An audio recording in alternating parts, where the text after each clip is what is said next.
Bonsoir à toutes et à tous, ravi de vous retrouver dans le numéro 4 de 60 minutes pour comprendre.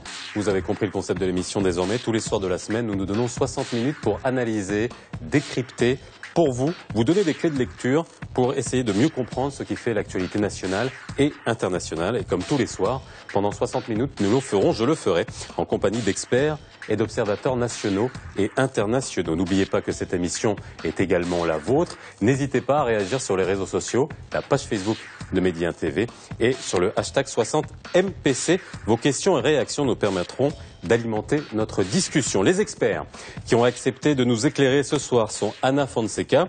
Vous êtes chef de mission à l'Organisation internationale pour les migrations. Bonsoir, merci d'avoir répondu à notre invitation. Jean-Paul Cavalieri, vous êtes représentant au Maroc du Haut Commissariat des Nations Unies pour les réfugiés. Bonsoir. Et Rachid Badouli, vous êtes directeur stratégie et développement de la Fondation Orient-Occident, une ONG qui vient en aide notamment aux réfugiés, mais nous direz plus longuement quelles sont les actions de votre ONG. Il s'appelait Aylan. Il avait 3 ans. Il a perdu la vie en attendant d'atteindre l'île grecque de Kos avec sa famille et d'autres réfugiés syriens qui ont fui la ville de Kobané, secoués par de violents affrontements entre les combattants de Daesh et les miliciens kurdes. La photo insoutenable avec laquelle nous avons ouvert cette émission et nous avons décidé d'ouvrir cette émission après, je ne vous le cacherai pas, de longues discussions avec l'équipe de la rédaction. Cette photo a fait le tour du monde à travers les réseaux sociaux et a suscité émoi, indignation et surtout réaction politique. Angela Merkel et François Hollande notamment ont annoncé aujourd'hui même, je cite, une initiative commune sur la situation des réfugiés qui cherchent à rejoindre l'Europe. Crise des réfugiés. Le drame de trop, c'est le titre que nous avons choisi pour l'émission de ce soir. Syriens, Irakiens ou Afghans. Ils sont plus de 350 000 à tenter d'entrer en Europe depuis janvier dernier. Ils étaient 219 000 sur toute l'année dernière. Entre 2013 et 2014, le nombre de migrants clandestins a pratiquement triplé. Ils utilisent principalement la route des Balkans, mais aussi celle de la Méditerranée orientale. Quelles sont les raisons de cette augmentation ? L'exode massif des populations pose un problème de taille pour l'ensemble des pays européens. En première ligne, ceux situés sur la route des Balkans. Principal point d'entrée des migrants cette année avec 220 000 exilés, la Grèce, frontalière de la Turquie, est une alternative de plus en plus prisée par les migrants. Ils parcourent des milliers de kilomètres, en transport pour les plus chanceux, à pied pour les autres, en deux de ces côtes. Ce déplacement massif de population engendre beaucoup de victimes. Presque éclipsés par l'ampleur des arrivants du Moyen-Orient, les migrants africains continuent eux aussi de tenter leur chance en Europe. En mer, plus de 3500 migrants ont ainsi disparu depuis le mois de janvier. Bon nombre de dépouilles se retrouvent sur les côtes méditerranéennes, mais pas uniquement. Il y a quelques jours, un camion a été retrouvé en Autriche. À son bord, 71 migrants dans un état de décomposition avancé. Ces mouvements massifs de population posent également la question des passeurs. Comment font-ils pour faire parvenir toujours plus de monde en Europe ? Voilà. Alors, c'est vrai que cette photo, je le répète encore une fois, nous avons décidé de la diffuser. Alors bon, elle a fait le tour du monde. Il y a eu beaucoup de réactions, beaucoup de débats à propos de la diffusion de cette photo. Mais je voulais vous faire réagir dans un premier temps sur cette photo. Anna Fonseca, vous m'avez dit avant de rentrer sur le plateau que vous n'aviez pas voulu voir cette photo. Pourquoi ? Et maintenant que vous l'avez vue, est-ce que vous comprenez que ça peut être un tournant à un moment donné ? Je pense que cette photo, c'est une façon très forte pour montrer le drame humain, un drame de réfugiés, un drame de migrants, et un drame qui commence au pays d'origine, continue au pays de transit et qui devient pire au pays de destination. Et parmi cette population mixte, il y a des groupes très vulnérables, comme les enfants non accompagnés, des femmes avec les enfants, des personnes avec des problèmes de santé, les plus âgés. Donc c'est une priorité de sauver les vies des migrants et des réfugiés, mais c'est aussi le temps pour le monde de se réveiller et de trouver des solutions plus durables et aussi d'avoir une responsabilité partagée, une responsabilité avec une coopération internationale pour lutter contre la traite et le trafic, pour gérer la mobilité humaine, que c'est partie de notre histoire, et aussi pour continuer les opérations de sauvetage en Méditerranée. Alors, on va justement essayer de décortiquer tout le processus, de savoir d'où viennent ces gens, comment ces flux sont alimentés, d'où viennent-ils, vont tous dans l'Europe. C'est ce qu'on essaiera de décrypter aujourd'hui. Jean-Paul Cavalieri, votre réaction par rapport à cette photo qui a fait le tour des réseaux sociaux, qui a été détournée à charge contre les gouvernements européens, qui a suscité des réactions. On a vu Angela Merkel et François Hollande qui ont réagi. Le tweet de l'Élysée de François Hollande: il faudra répartir ces demandeurs d'asile, ces réfugiés entre les pays d'Europe. Immédiatement, alors que le problème existe depuis un moment, vous comprenez cette réaction quasi instantanée aujourd'hui? Écoutez, ce qu'il faut dire d'abord, c'est que derrière la photo du petit Aylan, il faut penser aux plus de 220 000 morts, la plupart civils, que la guerre en Syrie a causé depuis plus de 4 ans. Ce qui est tragiquement ironique dans l'histoire du petit Aylan, c'est que lui, sa famille, son frère, sa maman, son papa avaient réussi à fuir un pays en guerre. Et puis il était venu mourir sur les côtes européennes. Comme ça a été dit par Madame Fonseca, l'urgence première, c'est de sauver des vies en Méditerranée. 3000 personnes sont mortes en essayant de la traverser rien que cette année. Et c'est ce qui est en train de se passer, tard, mais il n'est jamais trop tard, au niveau des pays membres de l'Union européenne, pour faciliter les avenues légales en Europe et pour éviter ce genre d'incidents, d'accidents, de tragédies où les gens se jettent sur les flots au péril de leur vie. Madouli, par rapport à cette photo? Pour moi, en tant qu'un acteur de la société civile, vraiment pour moi. Je rappelle que vous êtes une ONG qui vient en aide, notamment aux réfugiés. Notamment, nous travaillons sur l'axe migration et co-développement au Maroc. Nous travaillons avec plusieurs partenaires de la société, avec des plateformes de la société civile nationale et internationale, surtout autour du bassin de la Méditerranée. Nous travaillons aussi avec les Nations Unies. Nous sommes partenaires avec le Haut Commissariat réfugiés. Nous travaillons en étroite collaboration avec l'Organisation internationale des migrations, etc. Pour moi, cette photo, vraiment, c'est une photo qui choque. Il choque parce qu'il nous rappelle vraiment l'hypocrisie dans laquelle on vit actuellement.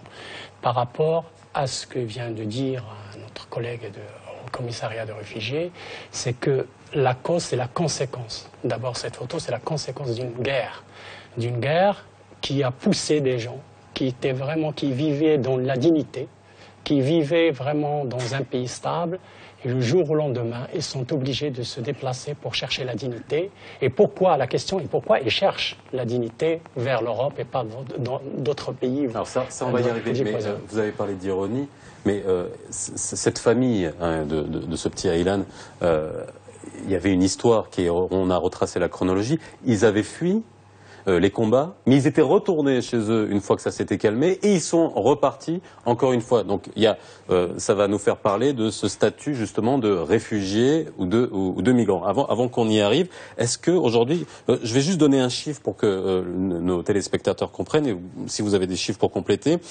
On a à peu près plus de 16 millions de réfugiés à travers le monde, et c'était en 2013, et 1 million seulement en Europe.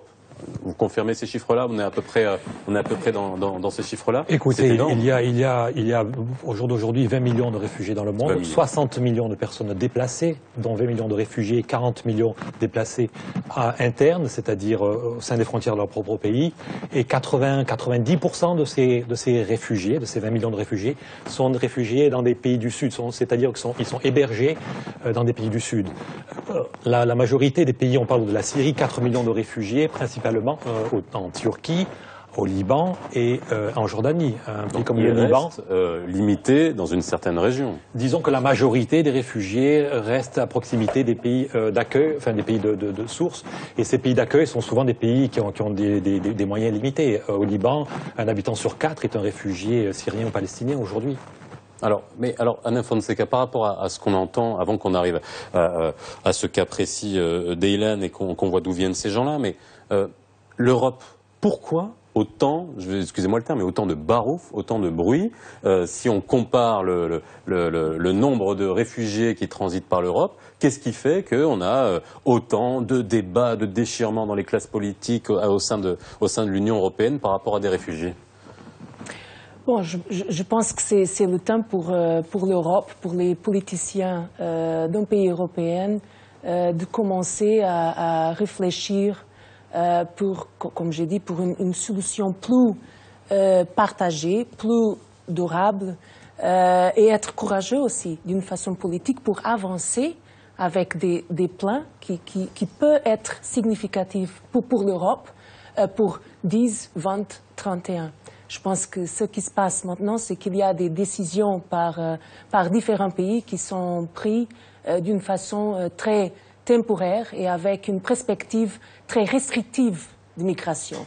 Et il faut qu'on peut rappeler tout le monde entier qu'on ne peut pas éviter l'immigration. On peut gérer la mobilité humaine d'une façon positive et durable. Et ça, c'est la direction. Je pense que les politiciens, il faut qu'ils continuent à travailler sur cette direction. Oui, tout à fait. Effectivement, si on voit un peu l'historique de la migration de l'Europe après la Deuxième Guerre mondiale, on voit par exemple en France, qu'il y a plus de migrants à l'époque, après la Deuxième Guerre mondiale jusqu'à maintenant.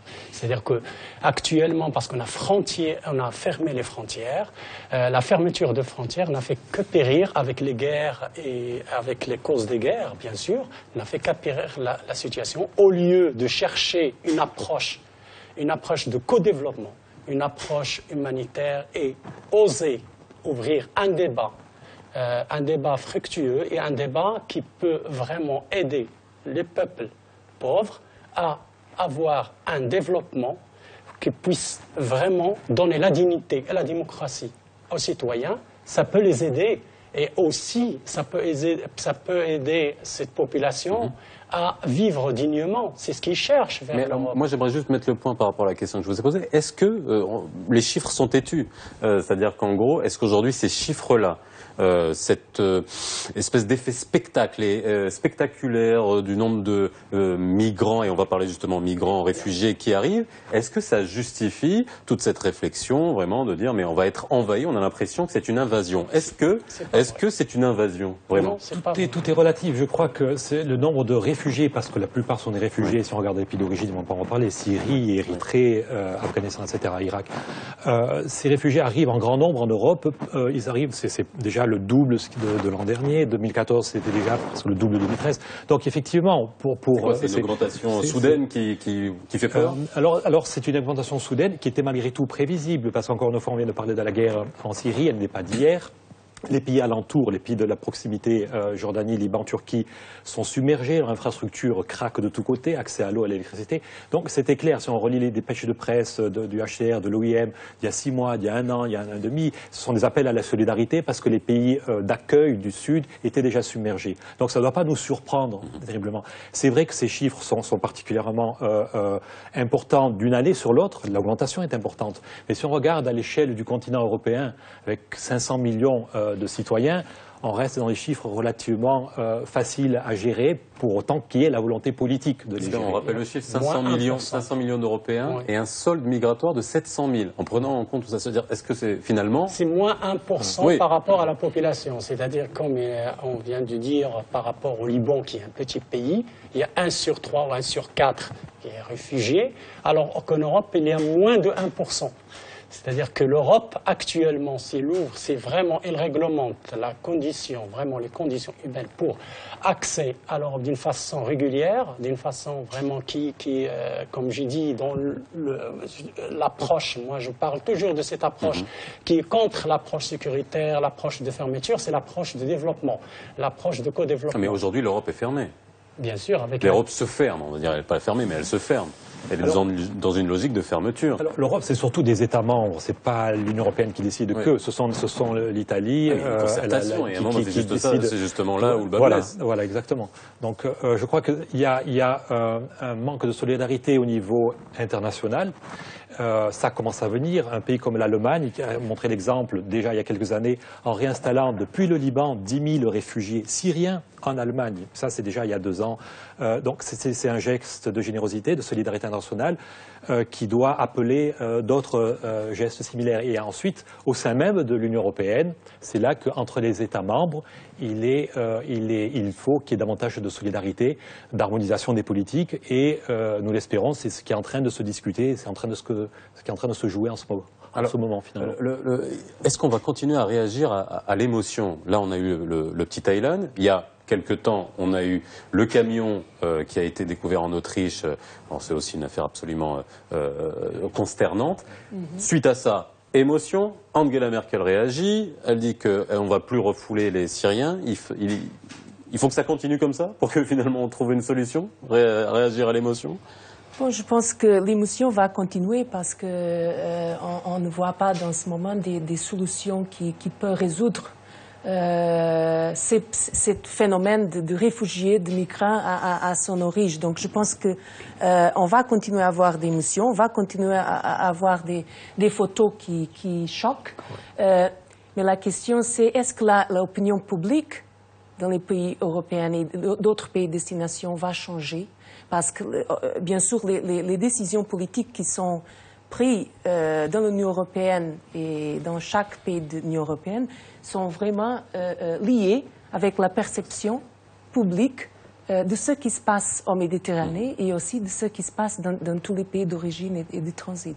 Donc la question sera qu'est-ce que l'opinion publique va faire? Comment est-ce que l'opinion publique va réagir face à ce phénomène? Si c'est une réaction émotive, voilà, on est en plein dedans. On a choisi de traiter ce sujet aujourd'hui parce que dans la chronologie de la journée, depuis ce matin jusqu'à maintenant, et je pense qu'on va encore avoir des choses, ça n'arrête pas par rapport à cette photo. Alors justement, en résonance même à l'émission d'hier, où on était avec des éminents éditorialistes, où on parlait du langage et du pouvoir des médias et de la responsabilité des médias. J'aimerais revenir sur la définition du mot. On parle de migrants, alors on est passé de réfugiés à migrants. On a l'impression que c'est bien facile parce que ça permet de englober un peu tout le monde. Aujourd'hui, et puis j'ai une réaction notamment sur Facebook de Ahmed qui nous dit les migrants sont les non-européens pauvres cherchant les moyens de vivre, mais les réfugiés cherchent la protection internationale. Alors, est-ce qu'on peut revenir là-dessus, mais après revenir sur la définition exacte de la Convention de Genève, déjà des réfugiés. Oui, bravo à votre auditeur. Je crois qu'il a cerné ça. Un réfugié, c'est point d'ironie. C'est vraiment un réfugié, c'est quelqu'un qui quitte son pays, qui fuit son pays. Et qui fuit la guerre, des conflits armés ou des persécutions, et qui ne peut pas y retourner. À la différence d'un migrant qui quitte son pays pour des raisons de convenance personnelles, peuvent être légitimes pour chercher un emploi ailleurs, ça peut être des raisons familiales, un regroupement familial, etc., mais qui, a priori, peut rentrer dans son pays et qui bénéficiera de la protection des autorités de son pays. Donc ça, c'est très important de faire la différence, parce que ça entraîne des statuts différents et ça entraîne des protections différentes, des obligations différentes de la part des pays qui reçoivent les réfugiés ou les migrants. Anna Fonseca, par rapport à l'utilisation de ces termes, vous y voyez une orientation politique, ou vous pensez que c'est pas fait de manière délibérée, là on parle vraiment de migrants là. Si on voit dans tous les médias européens, on parle de migrants, on voit de moins en moins le terme réfugié, mais on parle beaucoup de migrants. Bon, c'est clair que c'est une population. Je voyais sourire, c'est Rachid, je pense. Réfugiés, migrants, je suis totalement d'accord avec M. Cavalier et la définition de migrants et réfugiés, et il y a une différence. En matière de droit international et de protection internationale. Mais migrants, réfugiés, toutes les personnes ont besoin d'une protection humaine, d'une assistance qui est digne. Et si c'est une crise de réfugiés, si c'est une crise de migrants, la vérité c'est qu'il y a un phénomène à gérer. Et qu'on ne peut pas éviter. Donc la solution politique, il faut pas changer aussi. Ouais, voilà. Si on parle de traitement médiatique de la question migratoire, c'est-à-dire que quand on parle par exemple en Europe, on utilise le mot migrant pour créer l'ambiguïté par rapport à la population, à nos Européens. Alors ça. Justement, j'ai un tweet et là c'est intéressant, c'est exactement ce que vous dites. Migrant égale sans-papier égale refus et peur des populations, alors que réfugié égale régularisation égale compassion, les mots utilisés au départ. Oui. Voilà. Vous êtes Mais les d'accord avec Syriens, ça? on les C'est considère. toute une sémantique là autour sur de ça. le plan médiatique, on a vraiment utilisé le mot migrant. On n'a pas utilisé le mot réfugié. Pourquoi? Parce qu'il y a un processus. Alors que c'est un Syrien qui était obligé de se déplacer, de chercher le refuge dans un autre pays. Mais pour qu'il soit réfugié, c'est un processus. Donc, le moment de régler ce processus, il est considéré par les médias européens et par les partis politiques qui utilisent le mot migrant pour faire peur à la population, pour dire, voilà, c'est pour cela on parle vraiment, on essaie de schématiser ce flux migratoire et l'arrivée de migrants, des réfugiés. Moi, je parle des réfugiés syriens ou afghans ou n'importe quelle population.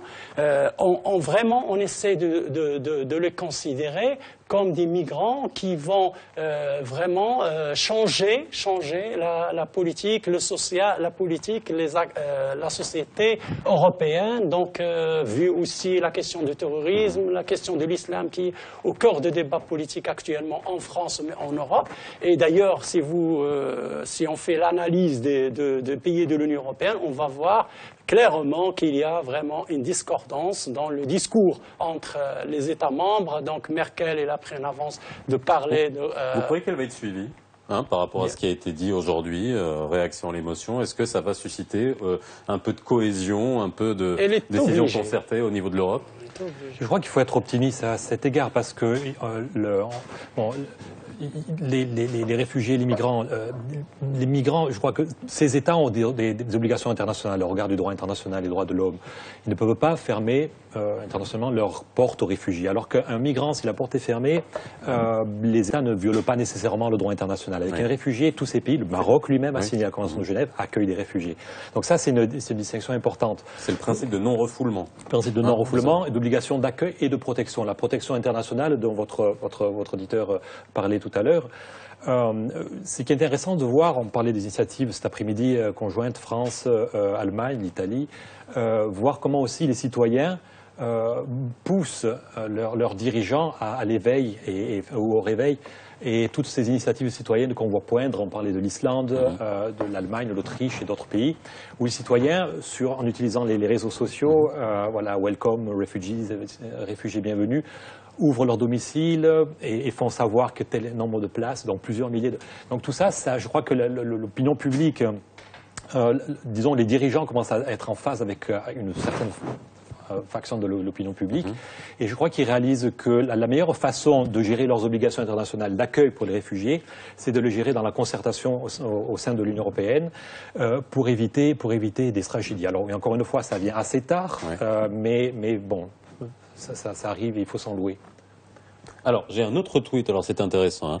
C'est pas une crise, ce n'est pas une crise, c'est Saad qui nous envoie ce tweet, ce n'est pas une crise de réfugiés, mais plutôt une crise de guerre. Ça devrait rappeler à l'Europe que les gens vivent dans la terreur en Syrie. C'est-à-dire qu'en gros, encore une fois, ramener le problème à la cause qui fait que des populations se déplacent et essayent de trouver, on va dire, refuge ailleurs. Alors justement, il y a différents types de réfugiés, parce que si on revient à la définition même, bon, il y a ces réfugiés, il y a des réfugiés politiques, il y a des réfugiés climatiques, tout ça c'est pris en considération. Est-ce que aujourd'hui on a une idée ou des extrapolations sur ce qui pourrait venir par la suite sur ces différents types de réfugiés? Alors pour les réfugiés qui fuient la guerre, qui fuient un conflit, qui fuient une persécution du fait de leur opinion politique, de le faire de la couleur de leur peau, de leur religion, ils tombent tous sous la protection du même instrument qui est la Convention de Genève de 1951 sur les réfugiés. Donc comme ça, on fait simple. Votre auditeur a très bien dit, la solution à tout ça, malgré tous les efforts qui sont faits et qui seront faits, on l'espère, en Union européenne, ici, dans le pourtour méditerranéen, au Maroc, tout ça, ce sont des solutions temporaires parce que la solution, elle est politique. Elle est pas, à long terme, elle ne peut pas être humanitaire, ou en tout cas, ça ne suffit pas.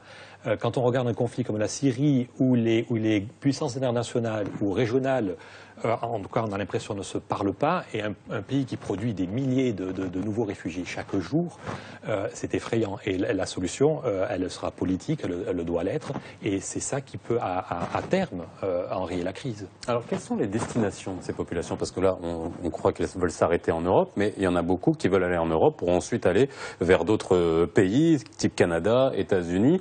Aujourd'hui, par où ils passent et comment ils se déplacent? Est-ce qu'on a une idée de vraiment quelle est leur destination finale? Anna Fonseca.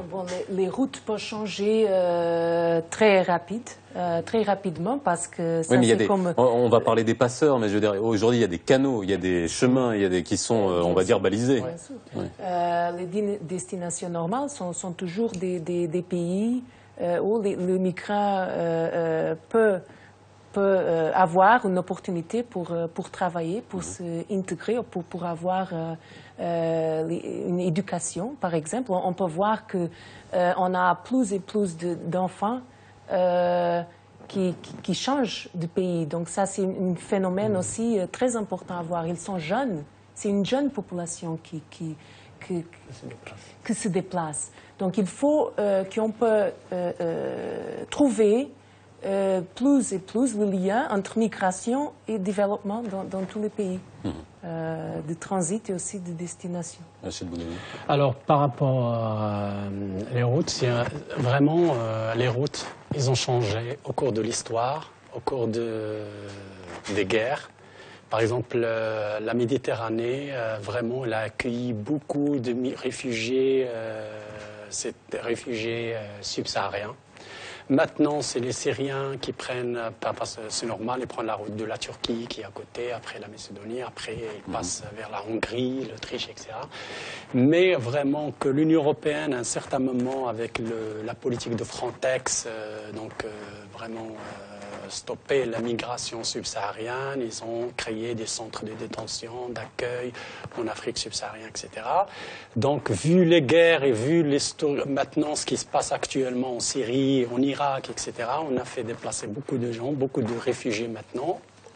Heureusement pour l'Union européenne, ils sont en Liban, en Turquie, etc. Mais ça n'empêche pas que cette population va se déplacer. Pourquoi? Parce qu'ils sont dans des centres d'accueil qui n'ont vraiment, ces centres des camps, je parle des camps, et quand vous imaginez la vie dans un camp pendant une année ou 2 ans. On reviendra sur les camps. Hein. C'est vrai qu'il y a des camps qui ont été fermés. On peut penser à Sangatte. On va reparler de Calais, notamment en France. Mais juste pour rebondir à ce que vous dites, on a d'autres tweets. On a un tweet qui nous dit « Le Liban a plus de réfugiés que toute l'Union européenne. L'Europe utilise le malheur des réfugiés, ça c'est un autre tweet, pour des fins politiques, de politique interne.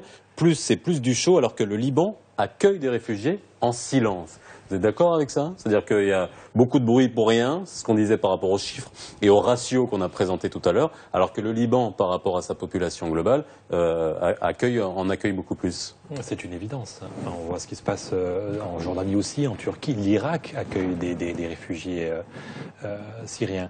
Ce qu'il faut comprendre, c'est que l'Europe a les moyens, déjà dans sa législation, d'accueillir de façon ordonnée des réfugiés, soit en tant que réfugiés, c'est-à-dire plus de réinstallation de pays comme le Liban, Jordanie, directement en Europe, ou en utilisant la législation sur le travail. L'Europe a besoin de main-d'œuvre, peut accueillir des réfugiés en tant que main-d'œuvre étrangère, utiliser les visas étudiants, les visas pour le regroupement familial. Donc il y a déjà toute une série d'outils juridiques dans l'arsenal qui est à la disposition des Européens pour faire venir ces gens-là, aussi en fonction des besoins.